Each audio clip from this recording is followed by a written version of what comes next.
ଏକ ସମୟର କଥା। ସହରର ଉପକଣ୍ଠରେ ଗୋଟିଏ ଛୋଟ ଜନବସତିଟିଏ ଥିଲା। ଆଉ ସେହି ଜନବସତିରେ ଲୋକମାନେ ଖୁସିରେ ବସବାସ କରୁଥିଲେ। ଦିନବେଳା ସୂର୍ଯ୍ୟ ତାର ସୁନେଲି କିରଣ ଢାଳି ଦେଉଥିଲା, ଆଉ ରାତିରେ ଚନ୍ଦ୍ର ତାର ଶୀତଳତା ବିଛାଇ ଦେଉଥିଲା। ଆଉ ସେହି ଗାଁରେ ଚନ୍ଦ୍ରପ୍ରଭ ନାମକ ଏକ ଶୌର୍ଯ୍ୟପୂର୍ଣ୍ଣ ଯୁବକ ବାସ କରୁଥିଲେ, ଯାହାଙ୍କର ହୃଦୟ ଏକ ରାଜାଙ୍କ ଭଳି ଶ୍ରେଷ୍ଠ ଆଉ ଯାହାଙ୍କର ସାହସ ଇସ୍ପାତ ଭଳି ଶକ୍ତ ଆଉ କଠିନ ଥିଲା। ସିଏ ଦିନେ ଏକ ଯାତ୍ରାରେ ବାହାରିଲେ, ଯେଉଁ ଯାତ୍ରା କି ବହୁତ ମହତ୍ତ୍ୱପୂର୍ଣ୍ଣ ଥିଲା। ତାହା ଚନ୍ଦ୍ରପ୍ରଭଙ୍କ ଭବିଷ୍ୟ ତଥା ସହିତ ସେହି ରାଜ୍ୟର ଭବିଷ୍ୟ ନିର୍ଦ୍ଧାରିତ କରୁଥିଲା। ସେହି ରାଜ୍ୟର ମଧ୍ୟଭାଗରେ ଗୋଟିଏ ସୁଉଚ୍ଚ ଅଟ୍ଟାଳିକା ବିଦ୍ୟମାନ ଥିଲା, ଆଉ ତାହା ମଧ୍ୟରେ ରାଜକୁମାରୀ ମେଘବାଳା ବାସ କରୁଥିଲେ। ତାଙ୍କର ସୌନ୍ଦର୍ଯ୍ୟର କୌଣସି ତୁଳନା ନଥିଲା। ତାଙ୍କର ସ୍ମିତହାସ୍ୟରେ ବସନ୍ତର ଆଗମନ ହେଉଥିଲା। ବୁଦ୍ଧି ଆଉ ପ୍ରତ୍ୟୁତ୍ପନ୍ନମତିତାରେ ସେ ଶ୍ରେଷ୍ଠତା ଲାଭ କରିଥିଲେ। କିନ୍ତୁ ଏହିସବୁ ମହନୀୟତା ମଧ୍ୟରେ ଗୋଟିଏ ଚିନ୍ତାର ଛାୟା ପ୍ରତି ସ୍ଥାନରେ ଘେରି ରହିଥିଲା। କ୍ଷିପ୍ରମତି ନାମରେ ଏକ ଦୁଷ୍ଟ ଯାଦୁଗର ଏହି ରାଜ୍ୟ ଉପରେ ତାର ଲୋଲୁପ ଦୃଷ୍ଟି ପକାଇ ବସିଥିଲା। ସେ ରାଜ୍ୟର ସବୁ ସମ୍ପତ୍ତି ଉପରେ ତାର ଲୋଲୁପ ଦୃଷ୍ଟି ରଖିଥିଲା, ଆଉ ସବୁ ପ୍ରଜାମାନଙ୍କୁ ତାର ଗୋଲାମ ବନେଇ ରଖିବା ପାଇଁ ଚାହୁଁଥିଲା। ଏକ ଦିନ ଦ୍ୱିପ୍ରହର ସମୟରେ ଯୁବକ ଚନ୍ଦ୍ରପ୍ରଭ ଏକ ବିଶାଳକାୟ ବଟବୃକ୍ଷ ମୂଳରେ ଆରାମ କରୁଥିଲେ। ସେହି ସମୟରେ ଦୁଇଜଣ ପଥିକ ସୂର୍ଯ୍ୟର ତପ୍ତତା ସହି ନପାରି ସେହି ବଟବୃକ୍ଷ ମୂଳକୁ ଆସିଲେ। ତାଙ୍କ ସହିତ କିଛି ସମୟ ମଧ୍ୟରେ ଚନ୍ଦ୍ରପ୍ରଭଙ୍କର ବନ୍ଧୁତା ସ୍ଥାପନ ହୋଇଗଲା। ଆଉ ସେହି କଥୋପକଥନରୁ ଚନ୍ଦ୍ରପ୍ରଭ ଜାଣିପାରିଲେ କ୍ଷିପ୍ରମତିର ବିଷାକ୍ତ ଉଦ୍ଦେଶ୍ୟ ଆଉ ଘୃଣ୍ୟ ଚିନ୍ତାଧାରା।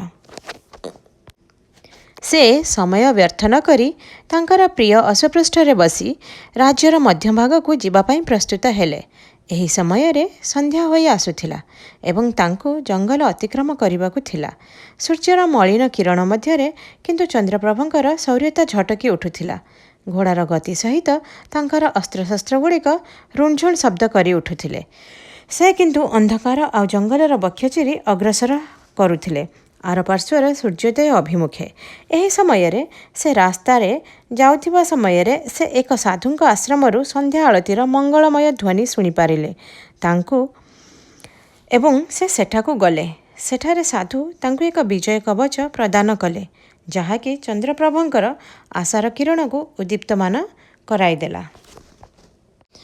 ସେଠାରେ ସେ ରାତ୍ରି ଯାପନ କରି ରାତ୍ରିର ଶେଷ ପ୍ରହରରେ ବାହାରିଲେ ରାଜ୍ୟର ମଧ୍ୟଭାଗ ସହରର ଅଭିମୁଖେ।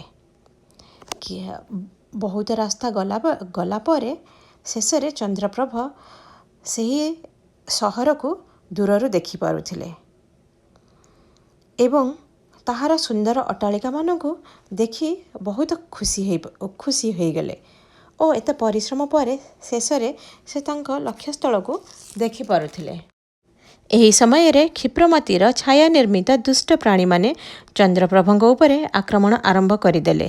ଏହା ଚନ୍ଦ୍ରପ୍ରଭଙ୍କ ପାଇଁ ବହୁତ କଠିନ ଥିଲା, କିନ୍ତୁ ସାହସୀ ଚନ୍ଦ୍ରପ୍ରଭ ଡରିଗଲେ ନାହିଁ। ସାହସର ସହିତ ତାଙ୍କର ମୁକାବିଲା କଲେ। ରାତ୍ରିର ଅନ୍ଧକାର ମଧ୍ୟରେ ତାଙ୍କର ତଲୱାର ଝଲକି ଉଠୁଥାଏ। ଚିତ୍କାର ଆଉ ତଲୱାରର ଆୱାଜରେ ରାତ୍ରିର ସହର ଗୁଞ୍ଜି ଉଠୁଥିଲା, ଯେମିତିକି ବୀରତା ଆଉ ସଂକଳ୍ପର ଏକ ମହାକାବ୍ୟ। ଏହି ଯୁଦ୍ଧରେ କ୍ଷିପ୍ରମତିର ପରିଚରମାନେ ଆଉ ତିଷ୍ଠି ପାରିଲେ ନାହିଁ। ସେମାନେ ଛତ୍ରଭଙ୍ଗ ଦେଲେ। ପରିଶେଷରେ କ୍ଷିପ୍ରମତି ବୀର ଚନ୍ଦ୍ରପ୍ରଭଙ୍କ ସମ୍ମୁଖରେ ଉପସ୍ଥିତ ହେଲା। ତାର ଆଖିରୁ ଅଗ୍ନିବର୍ଷା ହେଉଥିଲା, ଆଉ ତାର ଶବ୍ଦଗୁଡ଼ିକ ବିଷ ସଦୃଶ ଥିଲା। ସେ ଅଟ୍ଟହାସ୍ୟ କରିବାକୁ ଲାଗିଲା, କିନ୍ତୁ ଚନ୍ଦ୍ରପ୍ରଭ ତା ସାମ୍ନାରେ ସେମିତି ବୀରତ୍ୱର ସହିତ ଛିଡ଼ା ହୋଇଥିଲେ। ଦୁଷ୍ଟାତ୍ମା ତାର କାୟା କେତେ ବି ବିସ୍ତାର କଲେ ଦିନେ ନା ଦିନେ ସାହସ ଓ ସଚ୍ଚୋଟତା ନିକଟରେ ଆତ୍ମସମର୍ପଣ କରେ। ପ୍ରତି ଅନ୍ଧକାର ରାତ୍ରିରେ ଗୋଟିଏ ସୁନେଲି ସକାଳରେ ପରିଣତ ହୁଏ। ଏହା କହି ଚନ୍ଦ୍ରପ୍ରଭ ତାଙ୍କର ଖଡ୍ଗପ୍ରହାର କ୍ଷିପ୍ରମତି ଉପରେ କରିବାରେ ଲାଗିଲେ। ଏକ ପ୍ରଚଣ୍ଡ ଯୁଦ୍ଧର ଆରମ୍ଭ ହେଲା। ଖଡ୍ଗପ୍ରହାରରେ ବିଜୁଳି ଚମକିବାକୁ ଲାଗିଲା, ଭୂକମ୍ପ ହେବାକୁ ଲାଗିଲା, କିନ୍ତୁ କ୍ଷିପ୍ରମତିର କଳା ଯାଦୁର ଶକ୍ତି ବେଶୀ ସମୟ ତିଷ୍ଠି ପାରିଲା ନାହିଁ। ପରିଶେଷରେ ଚନ୍ଦ୍ରପ୍ରଭଙ୍କର ଖଡ଼୍ଗ ତାର ହୃଦୟରେ ପ୍ରହାର କଲା। ତାର ଚିତ୍କାରରେ ଖଣ୍ଡମଣ୍ଡଳ କମ୍ପି ଉଠିଲା। ଆଉ ସେତେବେଳେ ସମ୍ପୂର୍ଣ୍ଣ ରାଜ୍ୟ ସହିତ ସେହି ଅଟ୍ଟାଳିକା ଉପରେ ସୂର୍ଯ୍ୟର ସୁନେଲି କିରଣ ବିଚ୍ଛୁରିତ ହୋଇ ପଡ଼ୁଥିଲା। କ୍ଷିପ୍ରମତିର ପରାସ୍ତ ସହିତ ସେହି ରାଜ୍ୟ ତାର କଳା ଯାଦୁର ମୁକ୍ତି ପାଇଲା।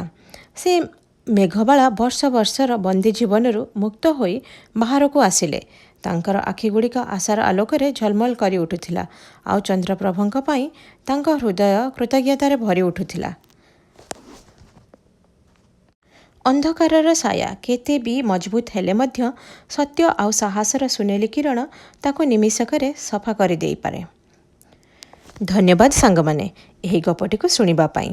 ଯଦି ଆପଣଙ୍କୁ ଏହି ଗପଟି ଭଲ ଲାଗିଲା ତାହେଲେ ଲାଇକ୍, ସେୟାର ଆଉ ସବସ୍କ୍ରାଇବ୍ କରନ୍ତୁ। ଆଉ ଆପଣଙ୍କର ଏହି ବାକ୍ୟାଂଶ ଉପରେ କ'ଣ ମତାମତ ଦୟାକରି କମେଣ୍ଟ ସେକ୍ସନରେ ଦିଅନ୍ତୁ।